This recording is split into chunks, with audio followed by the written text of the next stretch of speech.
नमस्कार दोस्तों, आप सभी को डेली करंट अफेयर्स में स्वागत है। अगर आप मेरे चैनल पर नए हैं तो प्लीज़ चैनल को सब्सक्राइब कर लें ताकि आपको डेली अपडेट मिलता रहे करंट अफेयर्स में। तो पहला करंट अफेयर्स है, पहला सवाल है दोस्तों, हाल ही में किस देश को अगले 2 ओलंपिक या अगले 2 साल के लिए किसी भी विश्व चैंपियनशिप में अपने नाम ध्वज और राष्ट्रगान का उपयोग करने से प्रतिबंधित कर दिया गया है? ये भारत, बी रूस, सी चीन, डी जापान। तो सही ऑप्शन कौन सा हो जाएगा दोस्तों? आपका बी नंबर ऑप्शन सही हो जाएगा। बी को प्रतिबंधित कर दिया गया है, यानी कि रूस को प्रतिबंधित कर दिया गया है अगले 2 साल के लिए। इसका डिटेल्स है, आप जान लीजिए। इसका डिटेल्स है कि रूस को अगले 2 ओलंपिक ग्रीष्म और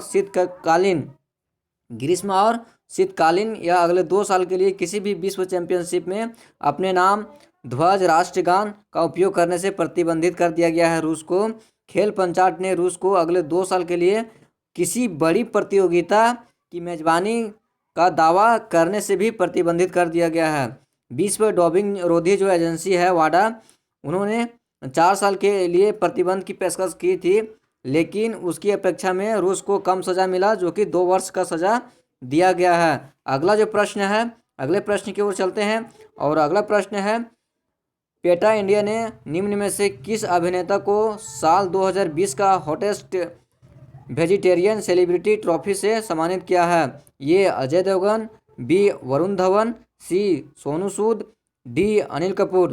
तो सही आंसर हो जाएगा दोस्तों आपका सी नंबर ऑप्शन जो है सोनू सूद हो जाएगा सही आंसर में। डिटेल्स में देख लीजिए, सोनू सूद के बारे में जानिए। सोनू सूद के बारे में है, पेटा इंडिया ने अभिनेता सोनू सूद को साल 2020 का हॉटेस्ट वेजिटेरियन सेलिब्रिटी ट्रॉफी से सम्मानित किया है। एक्टर सोनू सूद ने कोरोना काल में 2020 में सभी की मदद कर अपनी एक ऐसी पहचान बना ली कि अब उन्हें लगातार अवार्ड्स दिया जा रहा है सोनू सूद को, और फैंस उन्हें एक मसीहा के रूप में भी देखने लगे हैं। गौरव तलब है कि ये अवार्ड जीतने के वाले लोगों में कौन कौन लोग हैं? पीएम नरेंद्र मोदी, अमिताभ बच्चन और रेखा, अनुष्का शर्मा और सुनील छेत्री, कंगना रनौत, शाहिद कपूर, कार्तिक आर्यन और विद्युत जमावाल और मानुषी छिलर का नाम शामिल है। इन्होंने भी ये अवार्ड जीता है, वेजिटेरियन सेलिब्रिटी ट्रॉफी जीता है।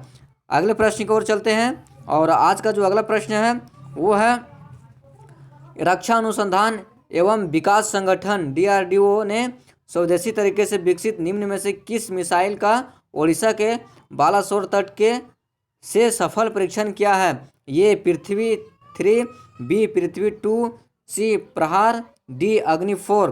तो सही आंसर इसका हो जाएगा दोस्तों बी नंबर जो आंसर है पृथ्वी 2, ये सही हो जाएगा। इसका डिटेल्स हम देख लेते हैं।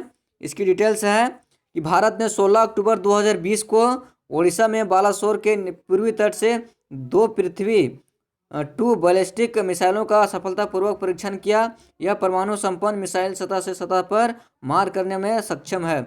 1 महीने के अंदर पृथ्वी 2 जो है वो मिसाइल का यह परीक्षण है। इसी साल 20 नवंबर को उड़ीसा तट से इस मिसाइल का परीक्षण किया गया था। पृथ्वी 2 मिसाइल की मारक क्षमता 350 किलोमीटर है। अगले प्रश्न की ओर चलते हैं और अगला प्रश्न है वो है, विश्व बैंक ने भारत में विकास कार्यों की सहायता के मकसद से 80 करोड़ डॉलर से अधिक की लागत वाली कितनी परियोजनाओं को मंजूरी दी है? ये 7 परियोजना, 8, सी 10, डी 4। तो सही आंसर हो जाएगा दोस्तों डी नंबर जो ऑप्शन है आपका वो सही हो जाएगा। 4 परियोजनाओं को मंजूरी दी है। इसका डिटेल्स देख लीजिए। डिटेल्स में है, विश्व बैंक ने 16 दिसंबर 2020 को भारत में विकास कार्यों की सहायता के मकसद से 80 करोड़ डॉलर से अधिक की लागत वाली 4 परियोजनाओं को मंजूरी दे दी है। इनमें छत्तीसगढ़ है समावेशी ग्रामीण और त्वरित कृषि वृद्धि परियोजना, चिराग, नागालैंड का जो कक्षा शिक्षण और संसाधन परियोजना का विस्तार तथा दूसरा बांध सुधार और पुनर्वास परियोजना DRIP 2 शामिल हैं। विश्व बैंक के अनुसार इसके अलावा 25 करोड़ डॉलर की लागत वाली DRIP 2 परियोजनाओं के तहत देश के विभिन्न राज्यों में मौजूद बांधों की सुरक्षा और प्रदर्शन में भी सुधार लाया जाएगा। अगले प्रश्न की ओर चलते हैं और अगला प्रश्न है, हाल ही में भारतीय तटरक्षक बल के बेड़े में किस नई स्वदेशी नौका को शामिल किया गया है? ये interceptor C 454, B INS Vikrant, C INS Arihant, D INS Kalvari. तो सही आंसर जो हो जाएगा दोस्तों, ये नंबर जो है वो आपका सही है, इंटरसेप्टर सी 454। इसका डिटेल्स देख लीजिए। डिटेल्स में सूरत के हजीरा स्थित L&T कंपनी द्वारा बनाई गई अंतिम सी 454 इंटरसेप्टर बोर्ड को भारतीय तटरक्षक दल कोस्ट गार्ड में शामिल कर जखो बंदरगाह, कौन सा बंदरगाह दोस्तों? जखो बंदरगाह पर तैनात किया गया है। इस बोर्ड पर कैप्टन मोहम्मद दानिश के नेतृत्व में 13 कोस्ट गार्ड जवानों को तैनात किया गया है। टोटल 13 कोस्ट गार्ड जवानों को तैनात किया गया है, जो जखो बंदरगाह के बाद समुद्री सीमा की सुरक्षा को मजबूत करेंगे। सी 454 को छोटी आपात कार्रवाइयों के लिए विशेष तौर से डिजाइन किया गया है। इसका वजन 110 टन, कितने वजन है इसका? 110 टन है और लंबाई 27.80 मीटर है। अधिकतम रफ्तार इसका जो है 25 किलोमीटर नाटिकल मील आने करीब 80 किलोमीटर प्रति घंटा है।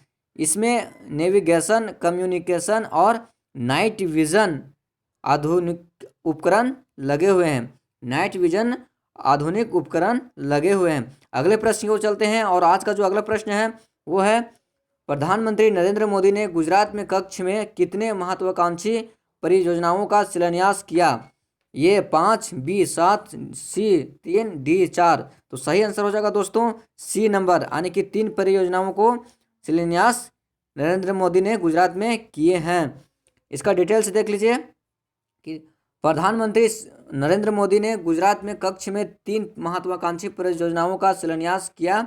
इन परियोजनाओं में दुनिया का सबसे बड़ा नवीकरणीय ऊर्जा पार्क, दुनिया का सबसे बड़ा नवीकरणीय ऊर्जा पार्क और समुद्री जल शोधन संयंत्र और दुग्धर प्रसंस्करण डेयरी संयंत्र शामिल हैं। खारे पानी को पेयजल के रूप में परिवर्तित करने के संयंत्र की भी क्षमता 10 करोड़ प्रतिदिन होगी, 10 करोड़ लीटर प्रतिदिन होगी। इससे आसपास के तकरीबन 8 लाख लोगों को पेयजल की आपूर्ति की जाएगी। हाइब्रिड नवीकरणीय ऊर्जा पार्क अपने श्रेणी में देश का सबसे बड़ा पार्क होगा। अगले प्रश्न की ओर चलते हैं और अगला प्रश्न है, हाल ही में मोरक्को और इजराइल ने किस देश की मध्यस्थता में अपने संबंधों को सामान्य करने पर सहमति व्यक्त की है? ये रूस, बी चीन, सी अमेरिका, डी जापान। तो सही आंसर है इसका दोस्तों आपका अमेरिका, सी नंबर जो ऑप्शन है वो सही है। इसका डिटेल्स जान लेते हैं। हाल ही में मोरक्को और इजराइल ने संयुक्त राज्य अमेरिका की मध्यस्थता में संबंधों को सामान्य करने पर सहमति व्यक्त की। संयुक्त राज्य अमीरात जो हैं बहरीन और सूडान के बाद मोरक्को चौथा अरब देश है जिसने पिछले 4 महीनों में इजराइल के साथ शत्रुता को समाप्त कर शांति के लिए कदम बढ़ाया। मोरक्को इजराइल पर्यटकों के लिए मोरक्को से इजराइल और इजराइल से मोरक्को के लिए सीधी उड़ानों की सुविधा देना चाहता है। अगले प्रश्न की ओर चलते हैं और अगला प्रश्न है आपका अगला प्रश्न, नीति आयोग ने हाल ही में सार्वजनिक स्वास्थ्य निगरानी के लिए किस नाम से श्वेत पत्र जारी किया है? ये विजन 2030, बी विजन 2035, सी विजन 2025, डी विजन 2022। तो सही आंसर इसका हो जाएगा दोस्तों बी नंबर जो ऑप्शन है 2035, वो आपका सही आंसर है। इसकी डिटेल्स देख लीजिए कि नीति आयोग में जन स्वास्थ्य निगरानी के बारे में श्वेत पत्र विजन 2035 जारी किया है।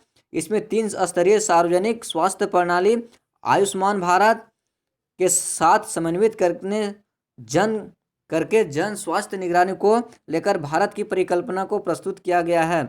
इसमें देश में विशेषज्ञ सेवाओं और प्रयोगशालाओं की क्षमता बढ़ाने की भी बात की गई है। भारत ने स्वास्थ्य संबंधी अंतर्राष्ट्रीय स्तर की आपात स्थिति से निपटने हेतु क्षेत्रीय और वैश्विक नेतृत्व प्रदान करने का भी लक्ष्य रखा है। अगले प्रश्न की ओर चलते हैं और अगला प्रश्न जो है वो है, अगला प्रश्न है, कर्नाटक के किस प्रसिद्ध संस्कृत विद्वान और कन्नड़ कवि का 84 वर्ष की आयु में उडुपी में निधन हो गया? तो ए बनंजय गोविंदाचार्य, बी आचार्य किशोर कुणाल, सी आचार्य रमेश झा, डी आचार्य विश्वबंधु शास्त्री। तो सही आंसर इसका हो जाएगा दोस्तों आपका ये नंबर जो ऑप्शन है वो सही हो जाएगा, बनंजय गोविंदाचार्य। बनंजय गोविंदाचार्य के बारे में डिटेल से जान लेते हैं। बनंदे कर्नाटक के प्रसिद्ध संस्कृत विद्वान और कन्नड़ कवि हैं। बनंदे गोविंदाचार्य का 84 वर्ष की आयु में उडुपी में निधन हो गया है। उडुपी बेंगलुरु से लगभग 400 किलोमीटर दूरी पर स्थित है। 3 अगस्त 1936 को जन्मे थे गोविंदाचार्य। वेद, भाष्य, उपनिषद और भाष्य, महाभारत और रामायण जैसे महाकाव्यों और पुराणों के ज्ञान में पारंगत थे। उन्होंने अपने नाम से करीब 150 पुस्तकें और संस्कृत व्याकरण के करीब 4000 पृष्ठ लिखे हैं। अगले प्रश्न को चलते हैं और यह हमारा आखिरी प्रश्न है। हाल ही में किस देश की सेना ने सेनाध्यक्ष जनरल MS नरवणे को गार्ड ऑफ ऑनर सम्मान से सम्मानित किया है? ये पाकिस्तान, बी नेपाल, सी चीन, डी सऊदी अरब। तो सही आंसर इसका हो जाएगा दोस्तों डी नंबर, जो सऊदी अरब है वो आपका सही हो जाएगा। डिटेल से देख लीजिए इसका और डिटेल्स में इसको जानिए।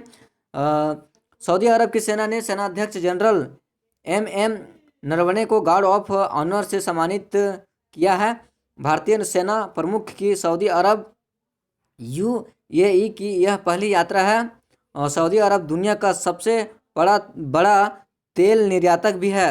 खाड़ी क्षेत्र में वह भारतीय के लिए एक महत्वपूर्ण देश है। सऊदी अरब ऊर्जा का भी एक प्रमुख स्रोत है और भारत कच्चे तेल की आवश्यकता का लगभग 18% सऊदी अरब से आयात करता है। तो दोस्तों ये था आज का करंट अफेयर्स। आपको अच्छा लगा हो तो वीडियो को सब्सक्राइब कीजिए और लाइक कीजिए, शेयर कीजिए। Thank you.